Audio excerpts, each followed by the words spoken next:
Bonsoir, bienvenue au Téléjournal. On a plusieurs sujets de consommation à vous proposer au cours des prochaines minutes. Commençons avec l'accès à une épicerie. Ça peut être plus ou moins facile selon l'endroit où vous habitez. Eh bien, les résidents du centre-ville d'Ottawa ont maintenant une nouvelle option, l'épicerie Food Basics sur la rue Queen qui offre des prix réduits. Il y a plusieurs élus qui ont assisté à l'ouverture officielle ce matin et il y a encore beaucoup de monde ce soir. Camille, l'arrivée de ce commerce-là fait beaucoup réagir dans le secteur. Oui, tout à fait. Et elle fait majoritairement des heureux, je vous dirais. Depuis ce matin, donc depuis l'inauguration à 7h30, ça ne désemplit pas. Mathieu, il y a beaucoup de clients qui viennent et qui font leurs achats et qui sont très contents d'avoir une épicerie de proximité. Écoutons-en quelques-uns. Je vais faire mes courses aussi et c'est très utile que je vais jusqu'à côté. J'en suis vraiment contente. C'était un rêve d'avoir ça à côté de la porte de la maison. Voir une épicerie à côté de chez moi. Les prix sont bas et aussi c'est les aliments qu'on mange aussi. C'est pas, tu trouves pas que tu dois payer 20 $ pour des fruits et des légumes.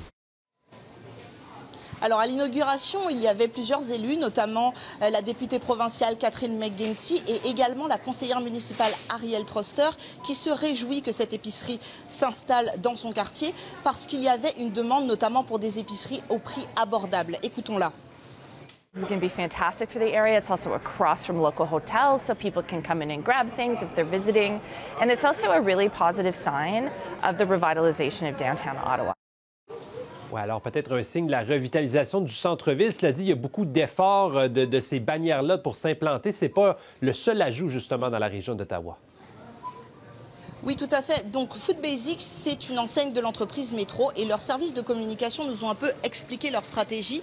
Ce qu'ils disent, c'est que cette ouverture s'inscrit dans le cadre d'un investissement plus large dans la région d'Ottawa qui comprend de nouveaux magasins. L'un à Hawkesbury qui a ouvert le 14 août dernier, deux autres à Embrun et à Greenbank qui ouvriront en octobre pour le total de 15 magasins dans la région d'ici la fin de 2025. Et donc, cette expansion-là, pourquoi est-ce qu'ils veulent la faire? Eh bien, c'est parce qu'il y a une demande pour des épiceries au prix abordable.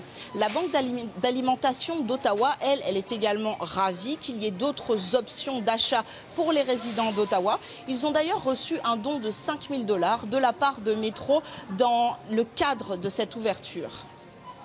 C'est une priorité pour la Banque d'alimentation d'Ottawa d'avoir l'accès à la nourriture frais et saine pour tout le monde dans la ville. Alors, chaque étape pour réaliser cette future, c'est une bonne nouvelle pour nous. Alors Mathieu, j'ai eu aussi la chance de parler à l'organisme communautaire du centre-ville d'Ottawa qui voit aussi cette nouvelle épicerie d'un bon œil, mais qui pense que ce n'est pas une solution finale, qu'il faudra avoir plus d'options et plus d'épiceries abordables pour les résidents d'Ottawa. Alors un premier pas peut-être dans cette direction. Merci beaucoup Camille, en direct de la rue Queen au centre-ville d'Ottawa. Merci à vous.